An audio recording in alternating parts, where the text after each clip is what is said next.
Bon.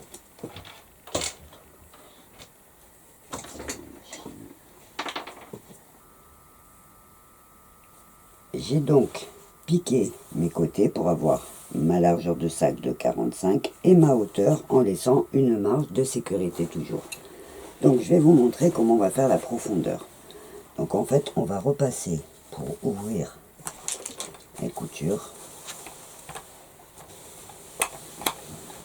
Parce que là il faut qu'on refasse notre profondeur de 12 pour que ça se cale en bas du sac. Donc on va ouvrir les coutures pour faire à repasser.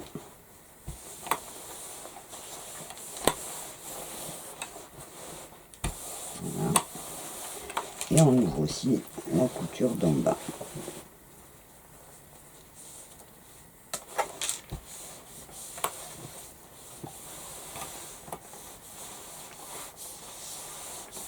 Voilà. Et pour faire notre profondeur de 12, on va ouvrir notre poche en fait. On va prendre l'angle. On va rabattre la couture du côté sur la couture du fond. Donc, hop. Voilà.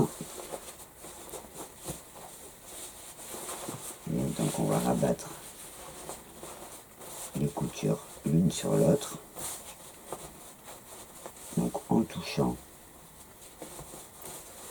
Alors pour être sûr, pour vérifier qu'on soit bien couture sur couture, ce qu'on fait, c'est qu'on prend une épingle, on passe à travers et on voit si on arrive au milieu de notre couture.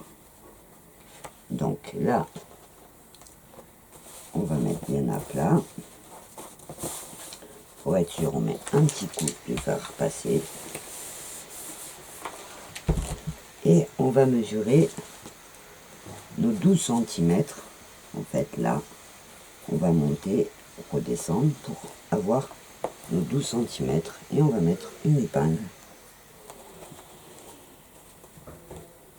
Et on piquera tout droit, on découpera après et on aura notre profondeur. On fait pareil de l'autre côté. Donc on met couture ouverte sur couture ouverte. Donc on ouvre la couture d'en dessous. Hop. On ouvre la couture du dessus. Vous voyez. Hop.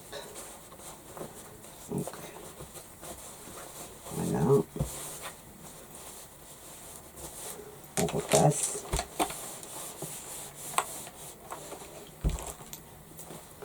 Et on trace nos 12 cm. Voilà.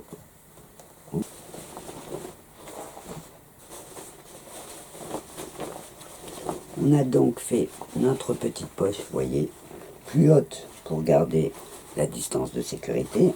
Et donc, on garde notre doublure sur l'endroit. On met notre sac sur l'envers et en fait, on va rentrer notre sac dans la doublure. Donc, on va mettre une épingle pour coincer, vous voyez, avec la main on sent, pour coincer l'épaisseur d'angle en angle. Alors on va mettre une petite épingle pour pas que ça bouge. Vous voyez, là, je coince ma doublure. Pareil de l'autre côté, donc je mets ma main dans l'angle et on sent bien. Et hop, on met la doublure au même endroit. Et on met la petite épingle pour pas que ça bouge. Voilà. Donc là, ce qu'on va faire, vous voyez, qu'on va replier pour arriver au bord du sac en fait. Donc on va replier vers l'intérieur. On va faire un rentré tout autour pour arriver au bord de notre sac en haut. Alors, on va plier à ras. Voilà. Donc, on va faire tout le tour. Là, on va mettre des épingles, mais sans accrocher le sac, juste pour avoir la mesure. On va mettre des épingles.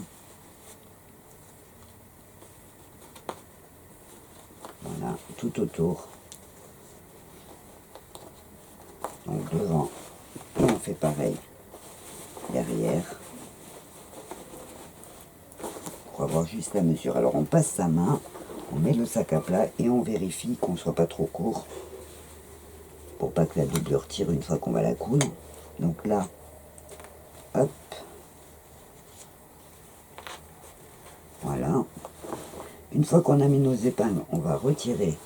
Donc là, du coup, on retire nos épingles des angles et on va retirer la doublure. Voilà. Hop. Alors, ce qu'on peut faire pour que ça soit bien, on va prendre le fer à repasser et on va repasser notre doublure pour bien avoir la forme. Donc, on va repasser notre sac comme ça.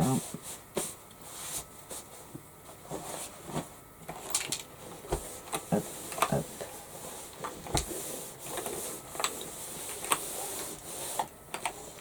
Voilà. Donc là, on va faire. Alors j'enlève mes épingles pour pouvoir repasser. Hop.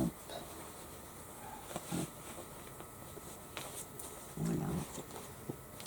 Et donc je vais tendre pour que ça soit bien droit. Je vais passer mes mains pour bien tirer le tissu en dessous.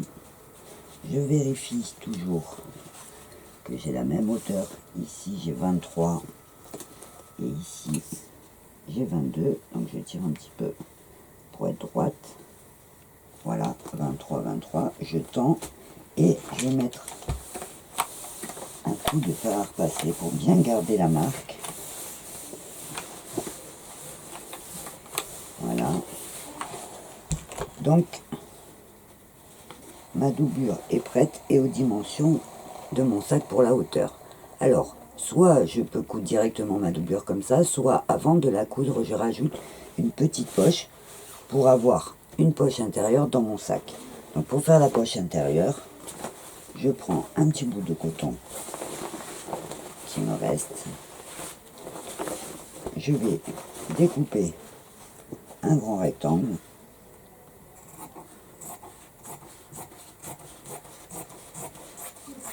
Voilà, donc un peu plus grand parce que je vais avoir des ourlets à faire. Donc ce que je fais un rectangle droit. Donc je recoupe un petit peu pour qu'il soit bien droit. Et je vais au fer à repasser. Alors, avant de faire mes coutures, ce que je vais faire, c'est que je vais faire un surfilage tout autour pour que ça soit propre. J'ai surfilé tout autour. Pour que ça soit propre, je coupe mes fils. Voilà. Alors, ce que je vais faire un premier pli pour le rebord d'en haut. Alors, je fais d'abord les côtés. Je vais vous expliquer pourquoi. Donc, je repasse mes côtés. Hop. À rentrer. Pareil de l'autre côté. Donc, je fais un petit pli. Voilà. Et ensuite, je fais les grands côtés pour que ça ne se voie pas en fait sur le rebord. Donc, hop, et hop, en haut et en bas. Je le fais plus large. En bas, ça sera le bord de ma poche.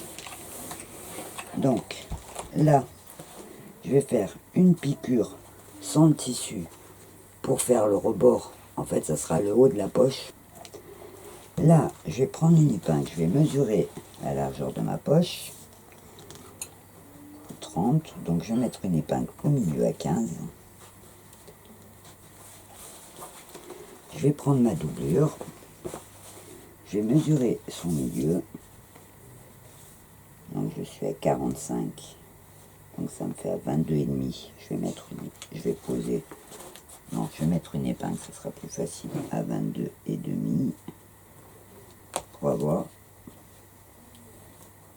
voilà, pour avoir un repère et être bien au milieu. Et en fait, je vais placer le bord de ma poche. Alors attention, le bord que j'ai piqué, je le mets vers le haut. Et je vais épingler. Alors je fais attention de ne pas la mettre trop haute, sinon ça va gêner, elle sera trop près du bord. Et là, je vais mettre des épingles. Hop. Voilà, aux 4 angles.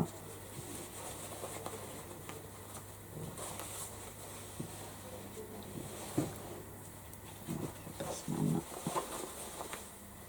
Voilà. Donc voilà, j'ai épinglé ma poche, je vais piquer tout autour. Attention de ne pas piquer en haut parce que c'est l'ouverture.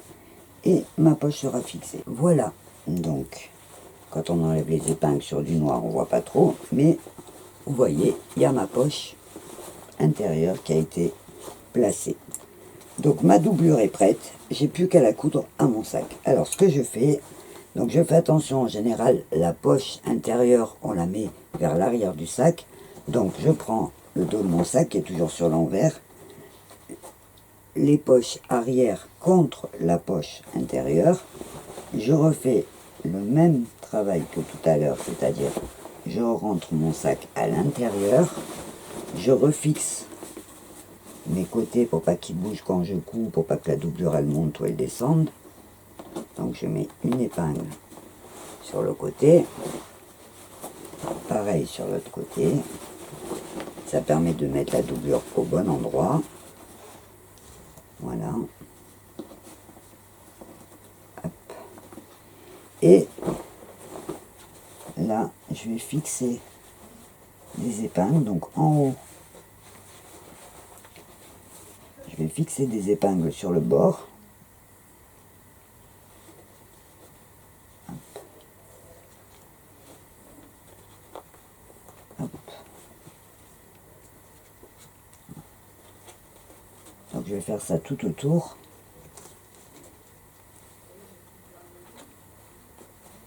Voilà, sur les côtés et sur le devant.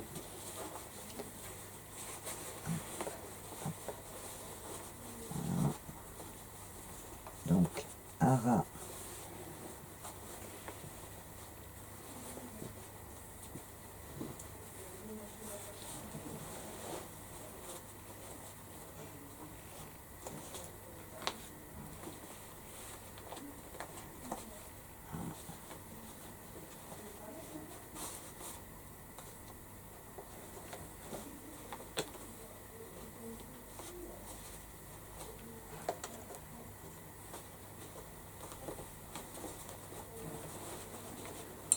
Voilà. Donc il n'y a plus qu'à faire la piqûre tout autour. Et la doublure sera fixée à mon sac.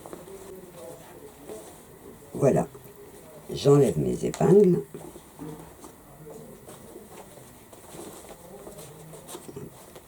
Hop. Je coupe les fils.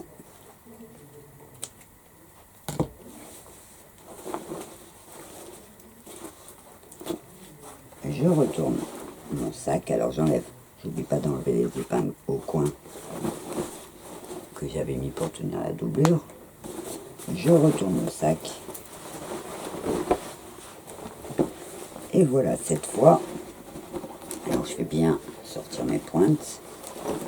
Hop, hop, voilà.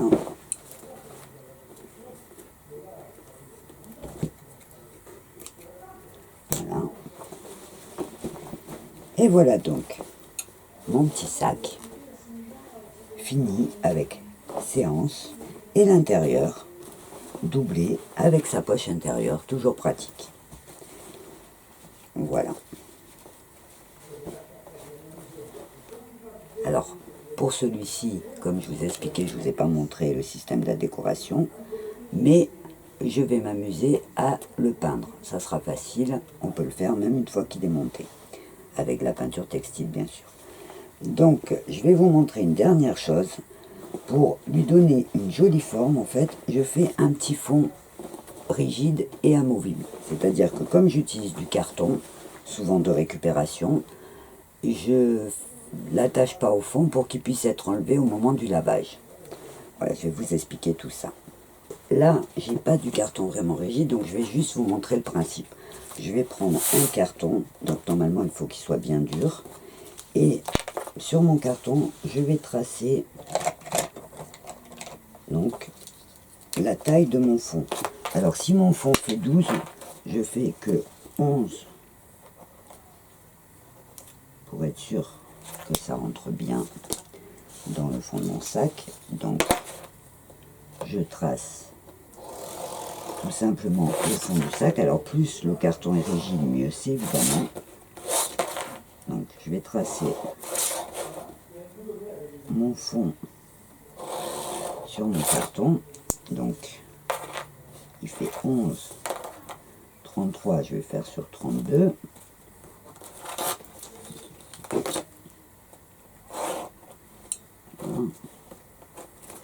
Donc je vais découper mon carton. Alors à la limite vous pouvez mettre 2 épaisseurs de carton pour que ça soit plus rigide, ou trouver certains cartons qui sont un peu plus durs dès le début. Là c'est vraiment pour vous montrer le principe. Donc je découpe avec, vous voyez celui-là plus facilement. Donc j'ai en carton le fond de mon sac. Pour faire propre, je reprends le même tissu que ma doublure et je vais lui faire une petite housse. Alors, je vais plier mon tissu.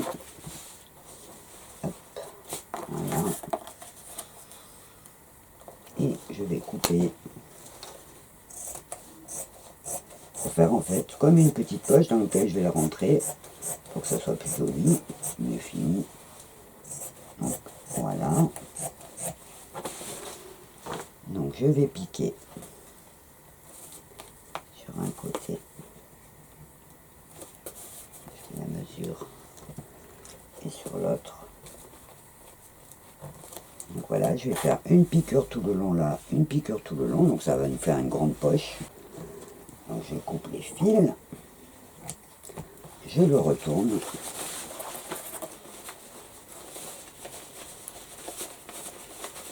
Ça fait comme une petite housse, voilà. Donc je le secoue. Ce que je fais, c'est que je mets un petit coup de repassage pour bien l'aplatir. Et à l'intérieur, je glisse mon carton. Voilà. Donc ça, je l'ai déjà fait sur d'autres sacs, si jamais vous voulez regarder dans d'autres tutos. Voilà, donc je glisse à l'intérieur de ma housse. Alors là, ça se tord un peu parce que mon carton n'est pas assez rigide, hein, c'est vraiment pour le principe. Donc, je replie le bord. Hop.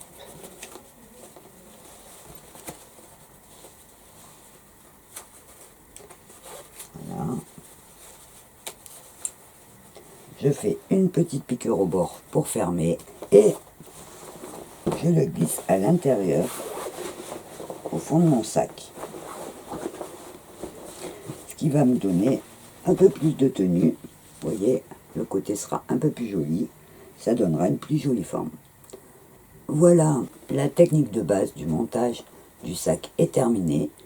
Vous avez vu tout ce qu'il fallait pour vous lancer. Alors, je vous souhaite de bien vous amuser et je vous dis à bientôt. Au revoir.